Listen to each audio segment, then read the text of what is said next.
So, without any further delay, it's my pleasure to introduce tonight's interviewee, Professor Alex Vitale. He's Professor of Sociology and Coordinator of the Policing and Social Justice Project at Brooklyn College, and a visiting professor at London South Bank University. He spent the last 30 years writing about policing and consults both police departments and human rights organizations internationally. He's the author of both City of Disorder, How the Quality of Life campaign transformed New York politics and the End of Policing. His academic writings on policing have appeared in Policing and Society, Police Practice and Research, Mobilization, and Contemporary Sociology. He's also a frequent essayist, whose writings have appeared in the New York Times, Washington Post, The Guardian, The Nation, Vice News, Jacobin, and USA Today. In the End of Policing, Professor Vitale argues that a rise in policing worldwide is rooted in colonialism, slavery, and economic expansion. In the wake of wider protests against police brutality, the end of policing and the meaning behind it has come back onto the spotlight. And on that note, thank you so much, Professor Vitale, for joining us tonight on our discussion on policing. We really appreciate it. You bet, my pleasure.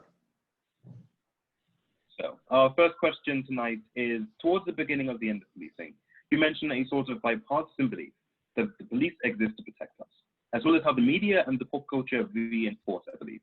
Would you be able to elaborate on the real origins of policing and how we ended up where we are now?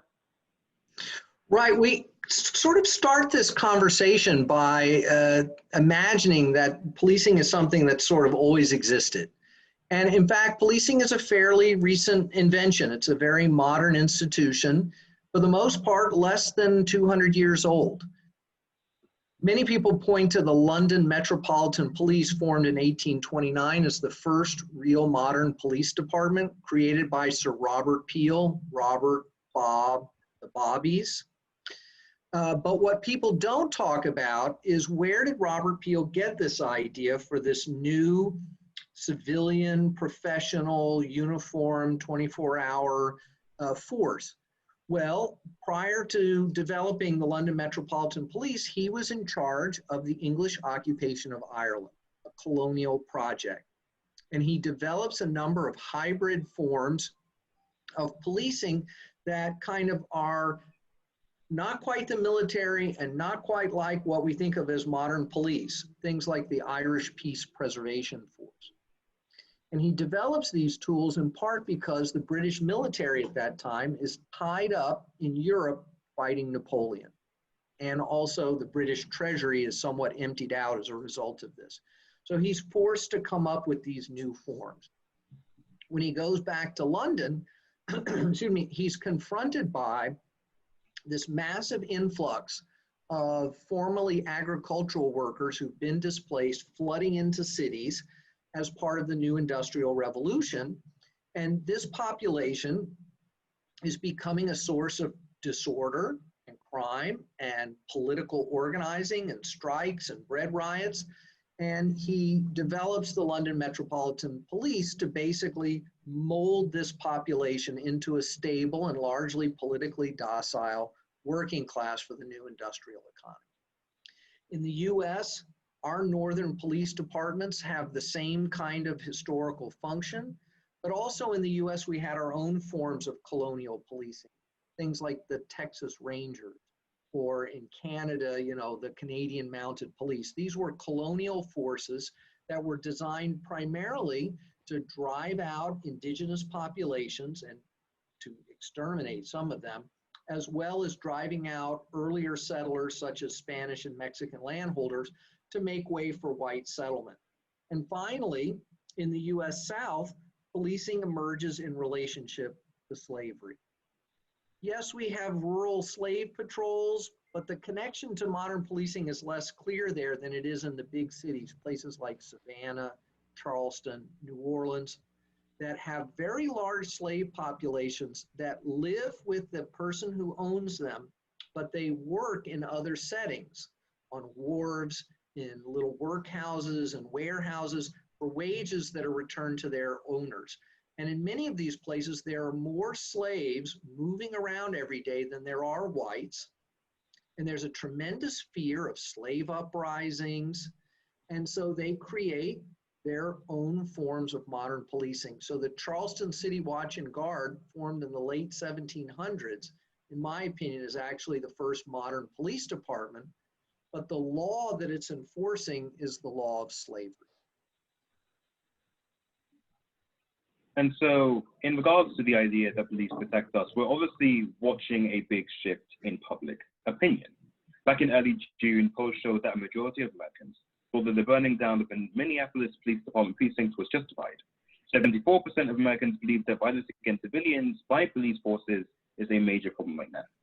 Since you wrote this book in 2017, do you think that we've seen any progress towards the changes you think are necessary? Have organizations like Black Lives Matter and the movement against police brutality we're seeing now brought us any closer? So I started writing this book actually before the events in Ferguson.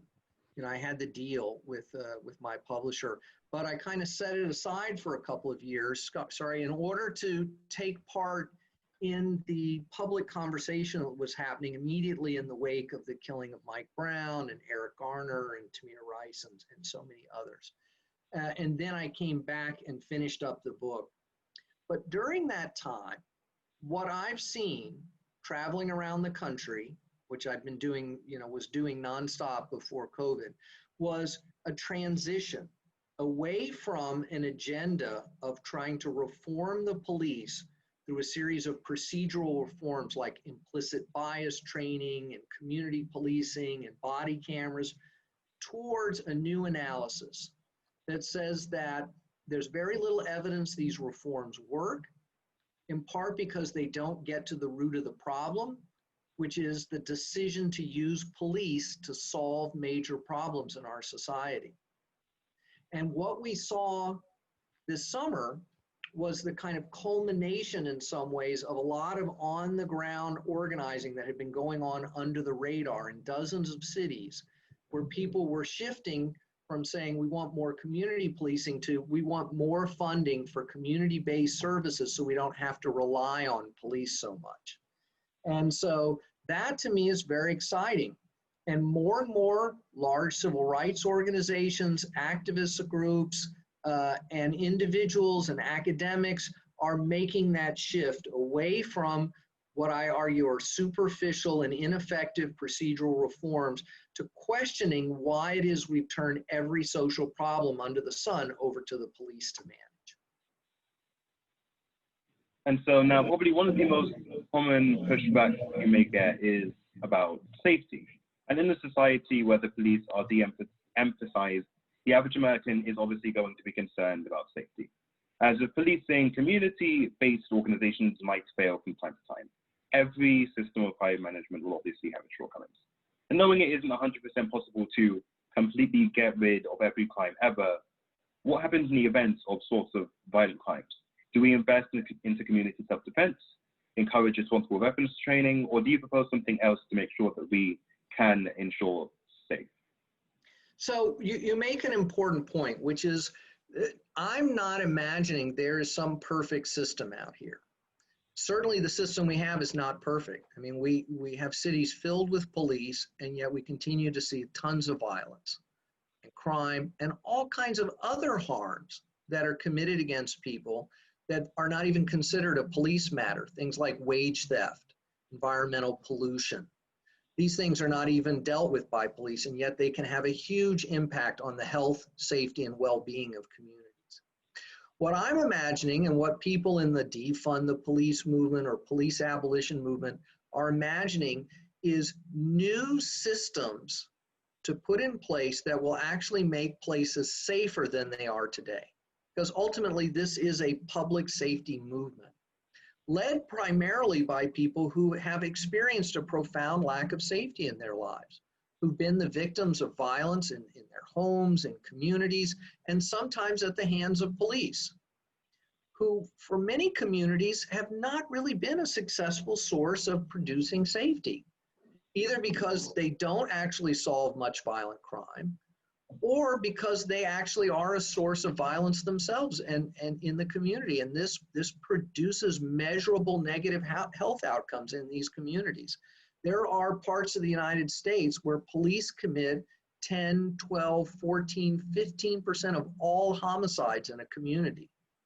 So we have to calculate the effect of policing as also a source of unsafety for many people. Now, having said all of that, what can we do about the harms that are out there? Things like shootings and violent crime, which should be of paramount concern to us. And we don't have to imagine some faraway future. There are things we can do right now that help us move in a bigger direction of reducing our reliance on policing. Things like credible messenger programs and violence interruption programs that hire people from communities with violence problems who themselves have had a history of involvement with violence, and then using them to work with young people who are at the greatest risk of current involvement in violence, to try to break that cycle of violence, to get young people involved in more pro-social activities. Sometimes these are called cure violence programs. And we have a growing body of research that shows that when these programs are well funded and well run and have access to some resources, they can produce very dramatic reductions in violent crime, on the order of 50% reductions compared to communities with similar demographics that don't have these programs and just rely on policing. So there are things we can do to address domestic violence outside of the criminal justice system through community-based resource centers, family supports, et cetera. Well, thank you very much for those intelligent responses. I'm sure everyone here has learned a lot. So I would now like to pass the microphone to Kyle Rakowiecki, another member of JSA's Racial Task Force. He'll be here tonight to ask some of the questions you all submitted. Thank you, Christopher, and hello, Professor Vitale. Thank you again for joining us tonight. You bet. So, as Christopher mentioned, we encourage all of you to write any questions you may have for Professor Vitale in the chat section of Zoom, and we'll try to get through as many as we can. So, to start off, Ryan Kim, a JSA student from New Jersey, asks, do you believe that the capitalist mode of production necessitates the existence of a police state in order to protect the means of production? Okay, so the way I think about this is not limited to an analysis of capitalism. It's my view that policing exists to manage regimes of exploitation. And these can take different forms. So in the 19th century, as I mentioned before, it's related to things like slavery and colonialism and industrialization. But today, for instance, in the United States, we don't really have colonialism or slavery in those forms. We barely have industrialization. What we have is a system of neoliberal austerity politics that has shifted wealth up the economic ladder through all kinds of government subsidies and deregulation in hopes that those people will become so successful that some of their wealth will magically trickle down to the rest of us. So-called voodoo economics, right? But instead, what this has produced is mass homelessness, mass untreated mental health and substance abuse problems, et cetera, that have then been turned over to the police to manage. So can we reduce our reliance on policing while continuing to have a system of profound economic exploitation? I think the answer to that is no. Ultimately, we can't. We can reduce some of the harms out there. We can begin the process. We don't have to wait to fix these problems somewhat until we get rid of capitalism. There are things we can do today that I think will create a new logic about what justice looks like, about what community empowerment looks like, that hopefully will lead us in the direction of some alternative to the kind of rapacious capitalism that we have today. But I don't think we have to wait to fix all that to begin this process. So then Jonathan Gomez, a JSA student from St. Thomas, asks, do recent incidents of police escalating tense situations indicate that they need more funding and more training and more employees and not less? No, just the opposite. I think they're making our point for us, which is that what we're seeing is that the police have not been reformed despite plowing tens, if not hundreds of millions of dollars into police reform, and that they're not capable of being reformed, that they are violence workers who are defending a particular kind of thin blue line worldview, and that when push comes to shove, literally, that they will use politically motivated violence, despite all the talk of community policing and de-escalation training and all the rest. The solution to that is not to pretend that we can fix these problems with yet another, training where we make officers sit in a room and someone comes and lectures them about how they're all racist. This does not work. It can't possibly solve the problems that we're facing. And instead of giving them more money, more resources, further expanding the scope of their operations, we should be looking to do exactly the opposite. We should be identifying the specific concrete things that have been turned over to police and begin to develop alternatives to addressing those problems. We don't need nicer, better trained school police. We need to get police out of schools. We need to hire counselors, bring back high quality extracurricular activities, put in place restorative justice programs, expand out to family supports and a community schools model, et cetera. And then Hunter Farnham, a JSA student from Oregon, would like to know, what do you think we as teenagers can do to support change in our policing system? Well, I think, it depends on what your analysis is about what the changes are that we need. But what I often say to high school students is a good place to start would be to talk to your parents. Many young people have parents who have come to accept the idea that the only possible way to achieve public safety in their lives is through policing. And we have a lot of work to do to try to present alternatives to people and to give them a sense of possibility that we could actually win things for our communities that will make our communities healthier and more resilient other than policing. Because for decades, communities have been told the only resource they can have when they have a problem is police. And something like community policing is really just about telling the community, yeah, every problem you have, bring it to the police for the police to solve. But what tools do the police have to solve our community problems? They got guns and handcuffs and pepper spray and tear gas. They don't have access to affordable housing. They don't have access to mental health services. They don't have access to better schools for our young people, summer jobs for young people. They don't have any of the things that we actually think would make communities better. And we need to talk to people in our communities and say, hey, maybe it's time that we quit asking for the crumbs that we think we can get, like a new training program for the police or hiring a few more Black police officers, and we start asking for what we really think will make our communities better. Because we're in a different political moment right now where these opportunities are very real if we organize and really put the effort into trying to achieve them. And finally, Emily, I'm sorry if I pronounced your name wrong, but Nakiganda from a JSA student from Illinois has asked, what steps we need to take in the next couple of years to see real change in our policing system? Well, I think we have to really embrace some of the core elements of this defund the police movement. You may not love the terminology, and that was not terminology that I was using, before this summer, or that I heard many other people using. It was something that could fit on a cardboard sign or, a Twitter hashtag. But what we're really talking about are very local struggles to shift spending priorities. Most major cities in the United States spend between 25 and 40% of their municipal budget on policing at the expense of all other services.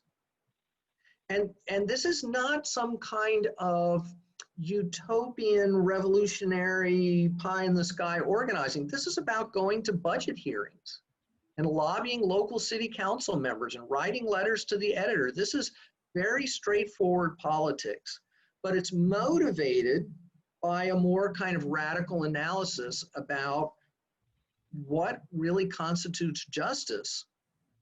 Racial justice, economic justice, interpersonal justice. We've come to see justice as a question of revenge, and we've measured accountability in years of incarceration. And to me, that does not sound like justice. We need a new notion of justice that's about giving people hope, opportunity, safety, and stability in their lives. And the system that we have right now is not accomplishing those things. Not in terms of policing, but also not in terms of the delivery of basic services. I mean, we have literally millions of people who have no place to live in this country. And yet we're the wealthiest country in human history. And that's a sign of some really deep political failures. And we should no longer accept this idea that we can just turn that problem over to the police to manage. We need to start demanding real solutions. Thank you so much for this Q&A with us, Professor Vitale. It's been great to hear from you and get your perspective on policing in America.